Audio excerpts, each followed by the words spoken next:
Welcome to another episode of Dope Dealer Radio. I am Cleo Badashian. This is Lena Created, and we're digging through the crates of the world's creativity, bringing you what we think is dope. Yeah, we're like two dope detectives. Dope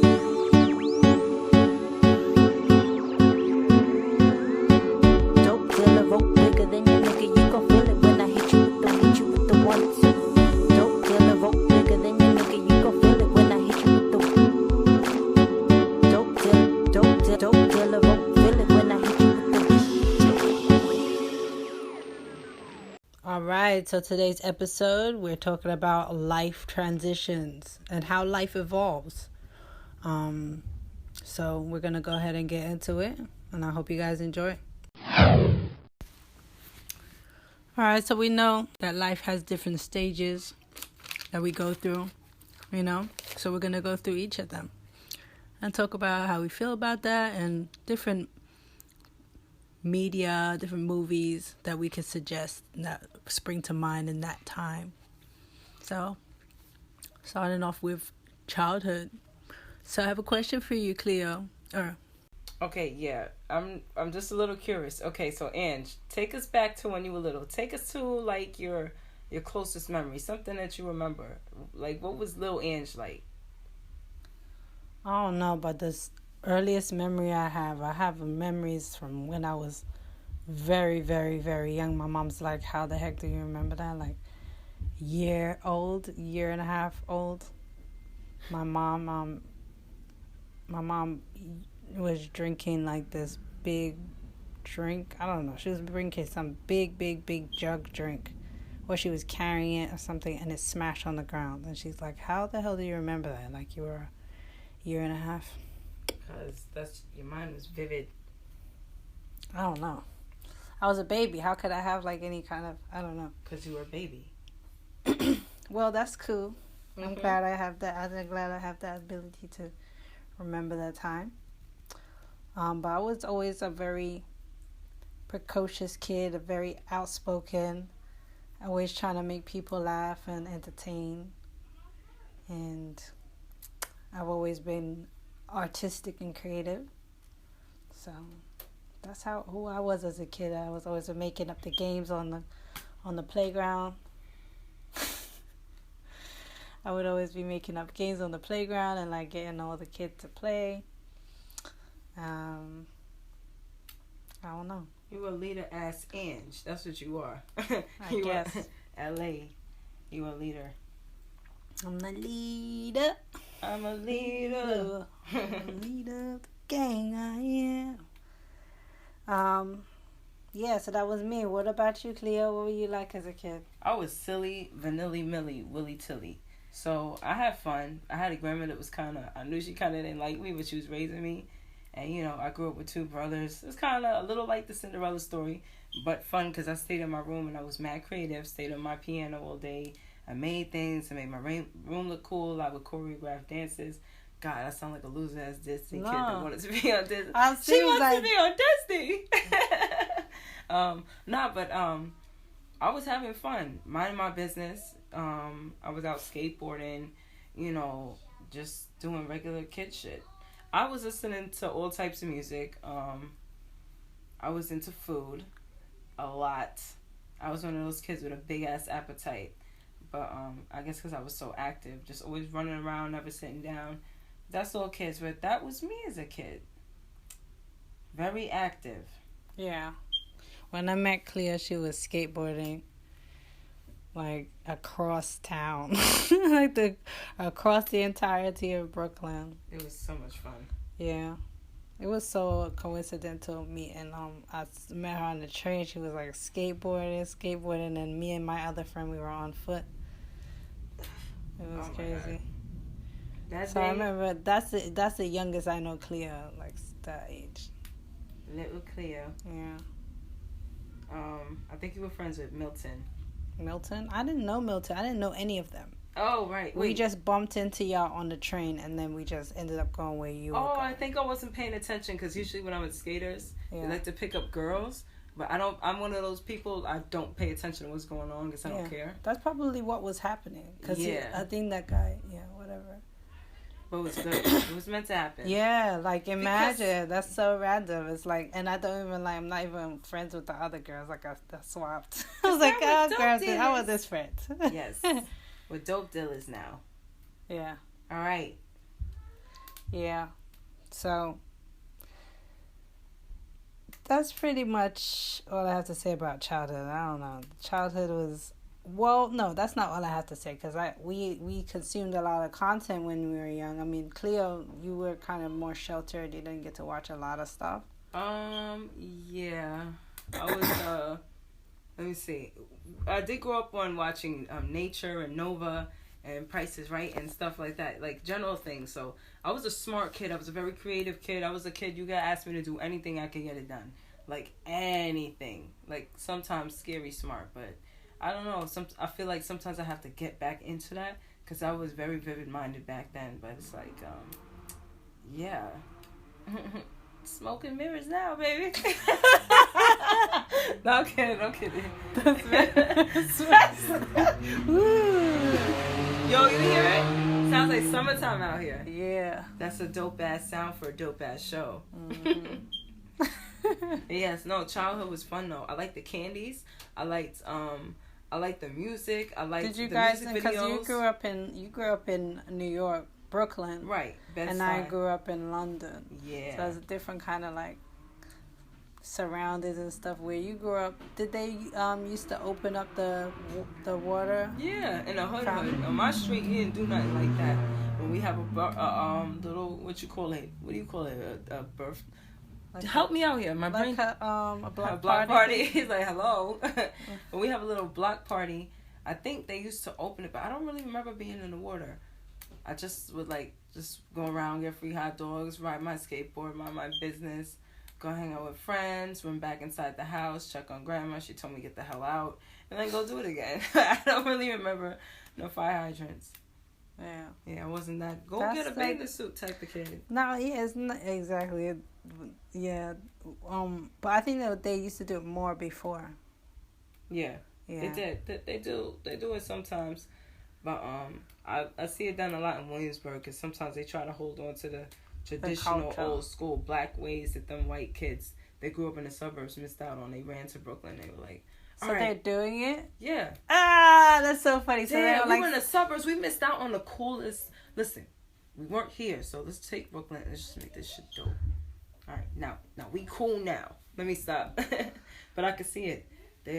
But they're not doing that. They're not opening the plugs. White people? Not all of them. No, there's a handful. They're like, I'm in Brooklyn now, so they're trying to project that feeling. Oh. And there's people that really be dealing with the rappers that grew up there and niggas that sell the weed and shit. You know what I mean? Like the people that were there before. Like, and it was more than that. Don't get me wrong. Don't think it was just rats and piss and shit. There were doctors and lawyers. I had a nice little street, but it was still Bed-Stuy, Brooklyn. Mm-hmm. You know what I mean? So everyone was everywhere. But I had a fun time. I'm not gonna lie. Let me tell you, Ange, I liked the music videos. Mm-hmm. I loved the music videos when I was a kid, and that's why I'm doing what I'm doing now. Music videos. They were the best. Missy's music videos.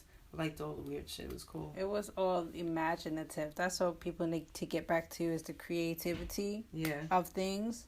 You know, because that's why they're doing all these reboots. Is they're just chasing the bag, and the bag is like not associated with like reruns, like not reruns, but like redos of the something that's done already. Like it's stale. Lose the audience. It's stale. Yeah, like you haven't even let 10 years breathe from the second part, and then you're still gonna remake it. Crazy. Well, some things have had enough time to marinate where you can make a new version of it, but like even in the reboot of it, don't be thoughtful. You know? Yeah. If you guys out there thinking of remaking Edward Scissorhand, I really can't even fathom. Like, I think I still want Johnny Depp to do it. Actually, you're right. Johnny Depp. Johnny Depp's still gonna do it. It's not gonna be a reboot. It's gonna be a sequel, and I want to see what's Scissorhands up to now. Thank you. I like that. Did he get like a hand thing? Does he have like a human hand added? Does he have a bionic one? Like, what's up? In 2014, on a strange suburban street. 2014? I think it was. What is wrong with me? 2019. Sorry. We could put it to 2014 and kind of cut back a little bit. But that's too weird to like do a projection, but it's still in the past. That's kind of crazy. I guess so. It's like either you're gonna go far to the future, or you're gonna do it. Like, I felt like it was a stop at the store before you get to the cabin. On this long road trip. That's such a odd way. Maybe that might be interesting, but I just feel like it'd be so awkward. Okay. Trying to make sure that we're not talking about stuff that happened after 2014, like iPhones. No, but iPhone. You know, like, why do you have an iPhone? You know, they segue into the future a little bit just to tell you. Okay, so I know that was a long time ago. So this is kind of what happened around the time you were alive. 2014 wasn't that long ago. Okay, let's jump now today. This is what he's doing with it. Or do you say just jump to it? Jump to it. Yeah, no, I would jump to like whatever date, but I don't think I would go to like the near past, like a closer past than what we're talking. We're talking about something that happened in the past. So either we're gonna bring it to present day, or we're gonna project it into the further future. Which the further future would be interesting because you can always, use your imagination. And play but something that is already happened, you want to be kind of close to. I don't know how hard that would be. I don't know. No, I know what you mean. Yeah. I know what you mean. Keep with the times. Yeah, because that way there'll be less mistakes. But and the thing, I hear what you're saying about the future. No one can see it yet. We can only imagine. So it opens up the door to do whatever you want. Okay, so we'll ask for something futuristic. That'd be dope.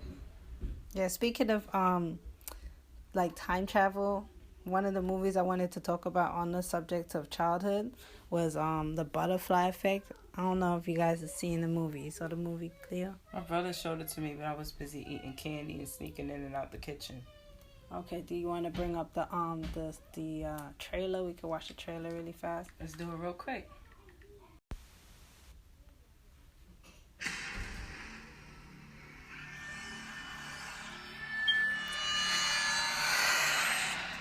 Remember when we were kids and I used to have those blackouts?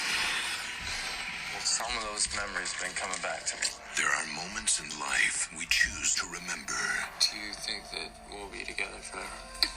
And some memories we can never forget.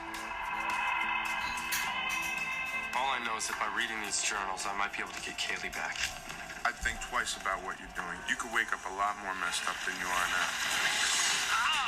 I haven't seen results like this before. But what if you could go back in time? You are completely relaxed. Think of it like a movie. You can pause, rewind, or slow down. Could you save the one person that mattered the most?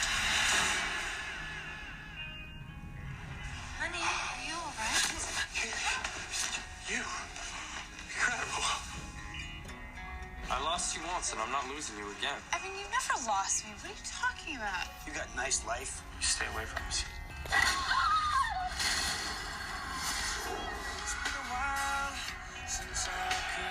What about Kaylee? Is she alright? If I go back to the beginning, I might be able to save her. Just tell me if you see anything weird. Weirder than this.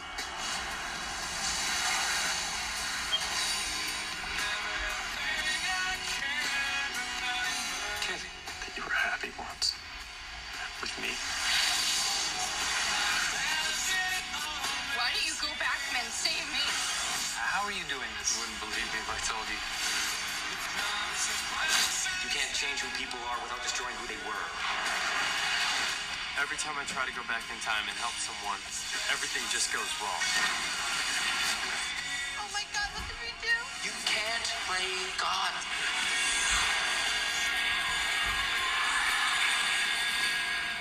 The Butterfly Effect.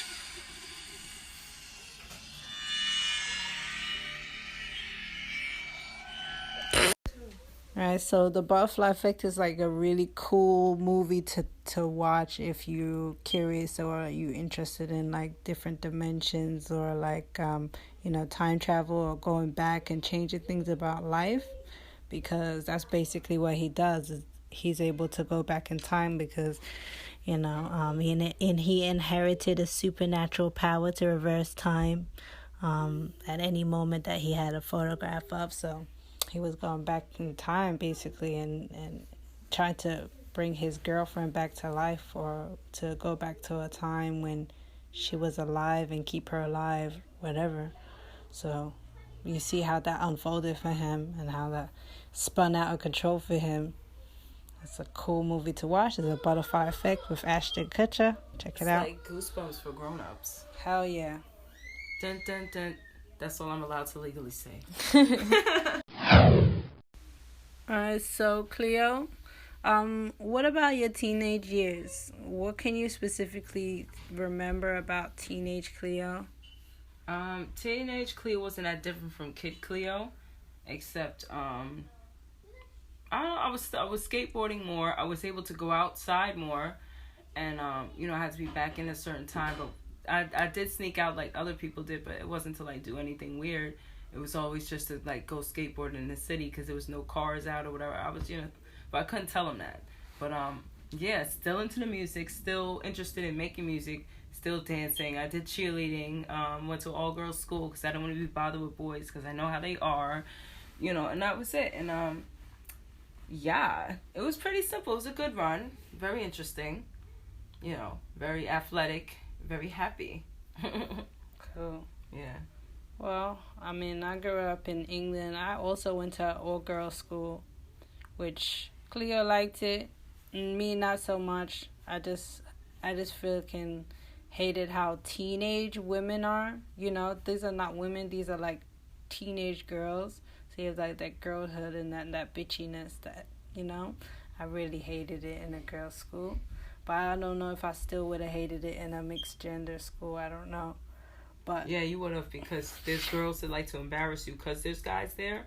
There's girls that like to make you think you like someone. They play more games because now you got to play. Yeah, but they still do all of that when you're in a girls' school because, there's always a boys' school or a school where there's boys close by or whatever, So you still end up experiencing that, but it's just like, you're surrounded by 1,000 women.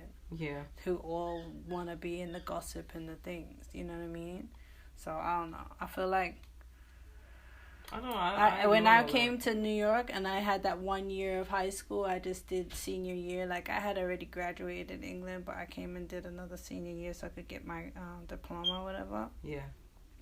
And I had a different kind of experience. Like, I got to meet all different kinds of people, not just females. I got to meet all and then, I just felt better and more comfortable.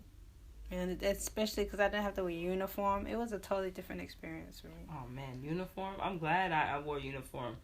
No. It was cool, I guess. But, like, to have that 1 year where it didn't matter. Like, I didn't have to wear uniform. It was good for me. You make it look hot. It was all right. But, like, every single day, it became, like...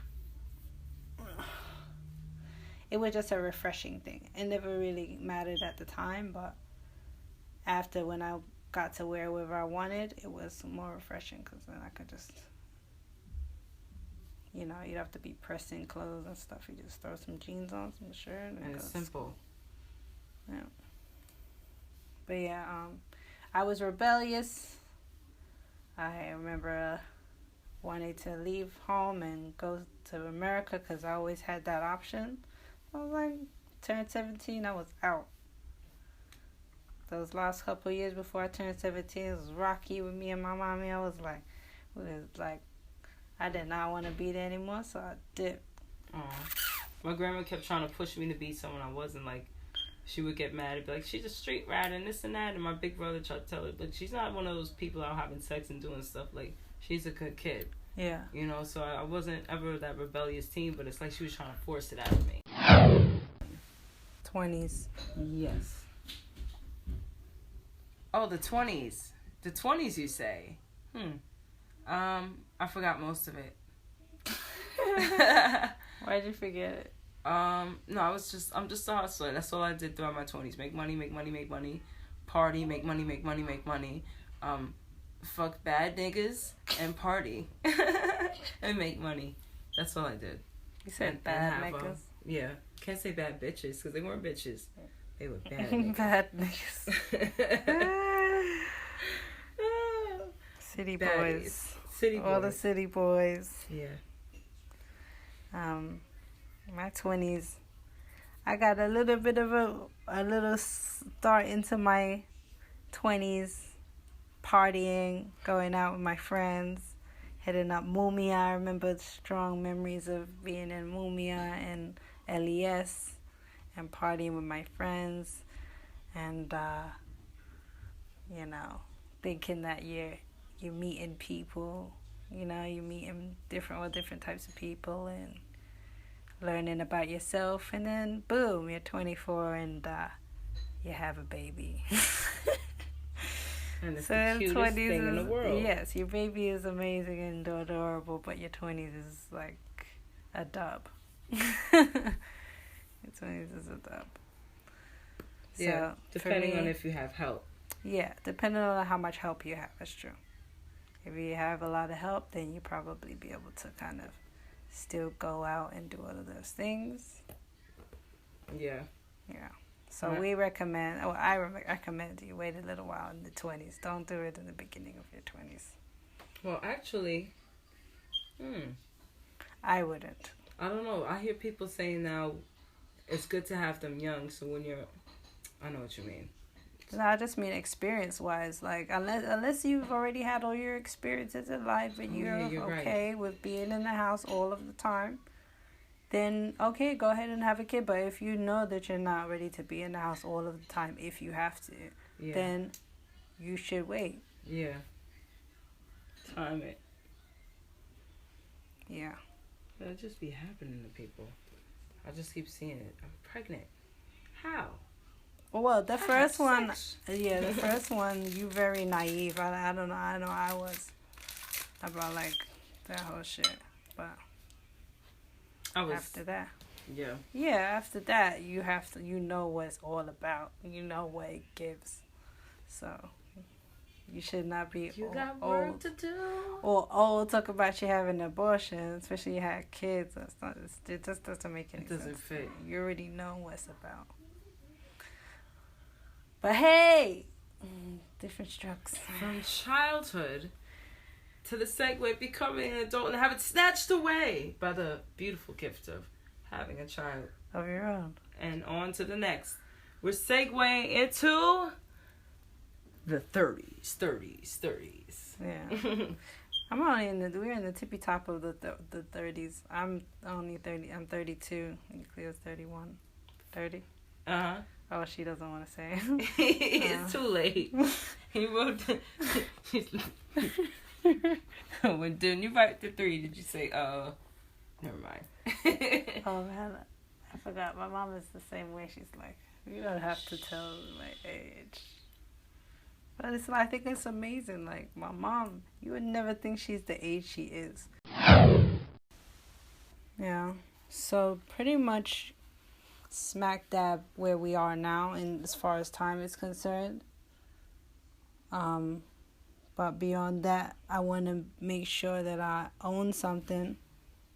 Some of the things I want to make sure that I secure for myself is like getting a home of my own. So that'll be a milestone in itself. My own vehicle,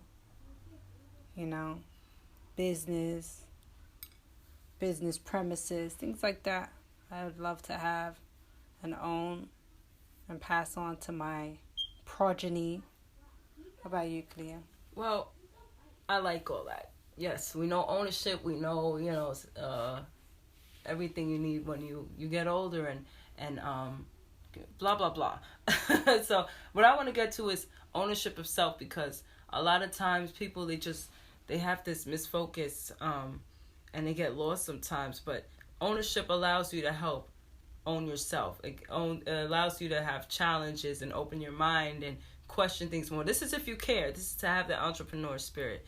And you learn yourself better and you become this new confident person if you allow, which will come naturally, self-ownership.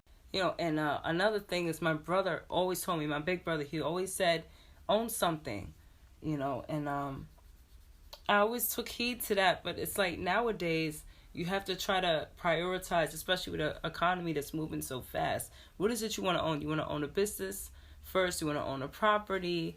Do you want to own a firm? There's so many options out today. Do you want to own the rights to an app that you created. You have a lot of options. Ownership is growing in a very fast pace, and it will continue to do so, especially now that we're in the cyber age. Marriage. Marriage, the idea of it, it kind of seems, I'm going to be honest, in my world, it's a little bit of a fairy tale, but I know it still exists because there's still people out there that are compatible in a way where they can stand each other and move in a way where they can build something. As well as a family, as well as a business, as well as learning each other and really appreciate each other.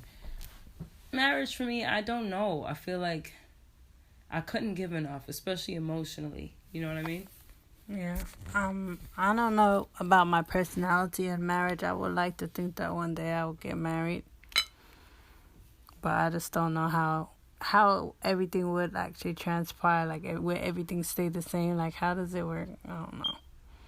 So that's the only thing about marriage. I'm obviously not married yet, so I don't know how that works. But I guess it would be quite a transition for someone like myself, being like an independent type of person. Like, I do things like independently, so it would be a big transition for me to like be one of those people that's asking my husband first and stuff. That shit pissed me off so bad when I used to work, when I worked on the phones a lot. They would always have to ask their husbands or their wife, and I'd be like, why? They share the money. Yeah. They share the money. Because if I give you the money for this, so I sign up for this, she gonna be mad. Mm-hmm. Like, that's for my student loans. Or whatever. But real quick, do you think they're still doing, marriage for green cards? That's still going on, right? Yeah. Okay. Times don't change. Yeah, because, if it sounds like something that will work, if it's something that people think will work, they'll do it. Oh, that's right. I gave it to them. Yeah.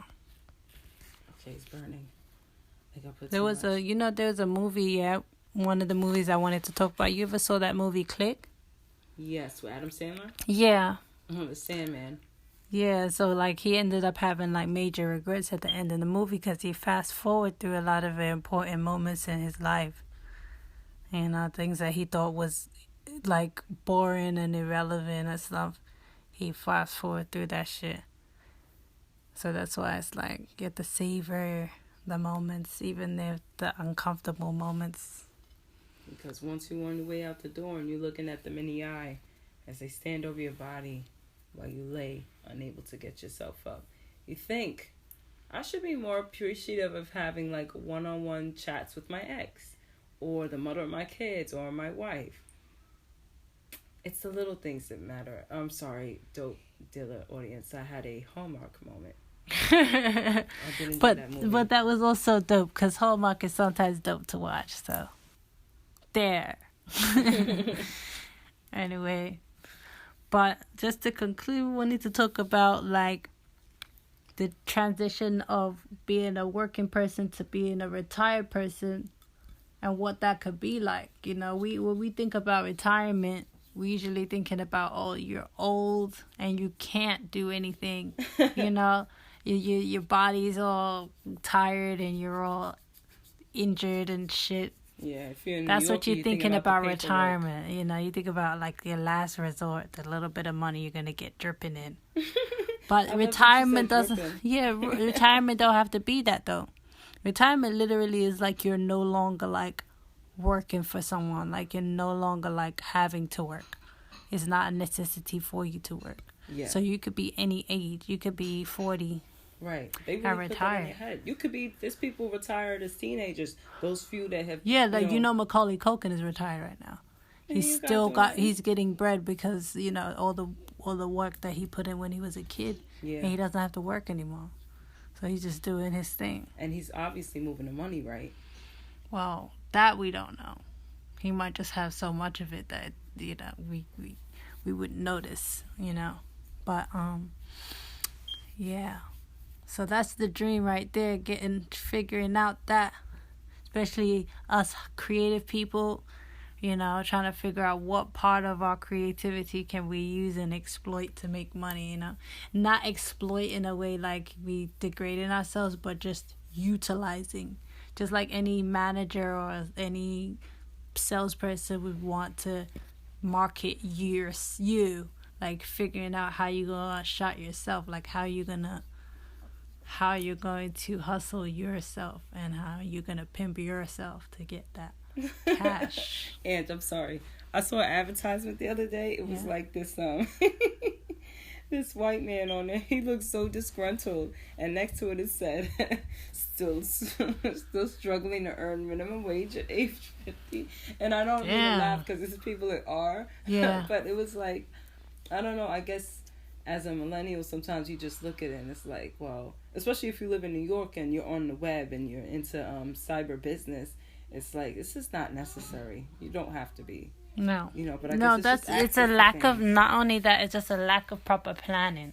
Like, you could be homeless in California as long as you can have access to the internet, you can make money and get out of that. And it's easier in California. They say the homeless people have iPhones. No, honestly, like, people don't talk about what the people that choose certain circumstances for themselves. Right. And people never talk about that. People that actually detest the system and how everything is and feel annoyed of the fact of having to pay for electricity and all of these things. And people that decide that they're going to live a nomadic life because of it. Yeah. Like the people that live in the tunnels. Yeah. Well, not all of them, but the ones that, they'd be like, I'm not with that. So I think that the true solution to like this homelessness problem is to create a housing thing where you don't have to pay for it. It's a level of existence, not a level of existence, because that sounds like just like scraping by, but like a standard of living that is definitely livable, but it's obviously maybe below the standards of people that want to live lavishly, but it's still of standard where it's clean and it's sanitary and it's a home. Speaking of proper future planning for the future, you ever think about your empire and how you want your legacy to be when you decide to transition on to the next thing, the next phase in existence after this life? So much business, so much money, so much assets that the kids really don't have to work with. They'll definitely have like books and knowledge on how to keep everything going. I want my family legacy to be books and instructions on how to keep the money and let it become mental knowledge and a way of life of the family. You know what I mean? Yeah. Businesses, and our main thing would be to help people and be dope. Yeah. It's the main thing.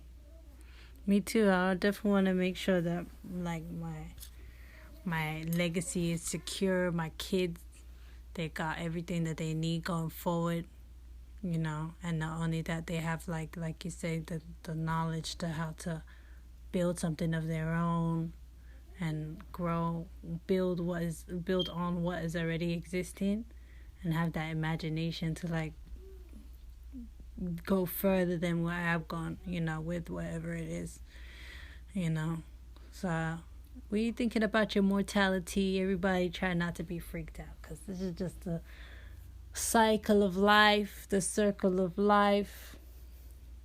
But what we want to make sure is that our existence here wasn't pointless, and we're not working for no reason. We're starting to be smart with how we applying ourselves,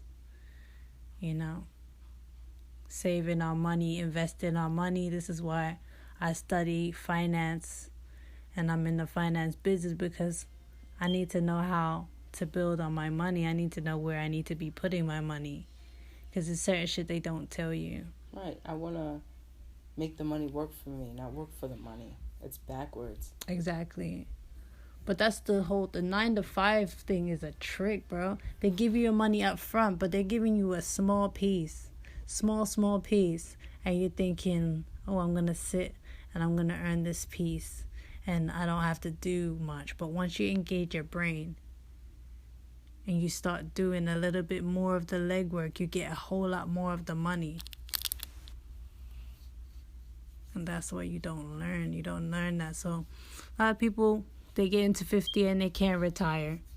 A lot of people, they pass away, they'll have a thing to drop to the people below, after them. And that's not what we're trying to do. Trying to reverse that narrative. That's a no-no. You ever think about how you want your funeral to be? Oh. Do you want a funeral? I'm never going to die. You're never going to die. die? Forever.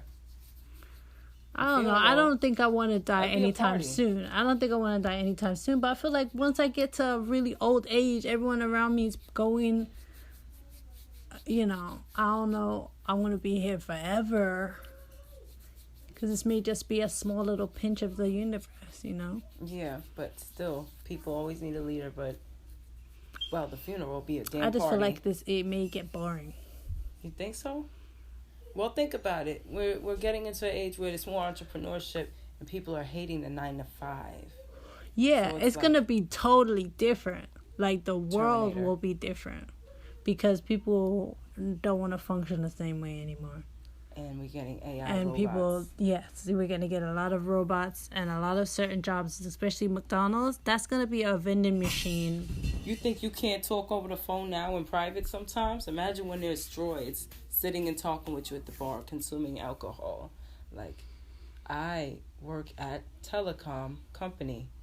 Like reading your eyeballs. My name is Caitlin. You seem sad. Share your story. Speaking to the mic. Come on now. So I can hear you. And then the detectives in the van are like, I know that's the plug. Yeah. So yes, these are our thoughts on the timeline of life. This has been Dope Dealer Radio. Hope you enjoyed. Please leave your comments, like and subscribe. Follow us on all our stuff. It's Dope Dealer on Instagram. DILLA, because I know some of y'all are going to ask. DILLA, You're going to keep putting in dealer. It's not Dope like, Dealer, it's Dope Dealer. Yeah. Like, like Milla Vanilla. No, but, you find us on Instagram, on all of the social medias, whatever's out there, Dope Dealer, okay? So, have a great night. Cleo Badashian. Lena Created. Signing out.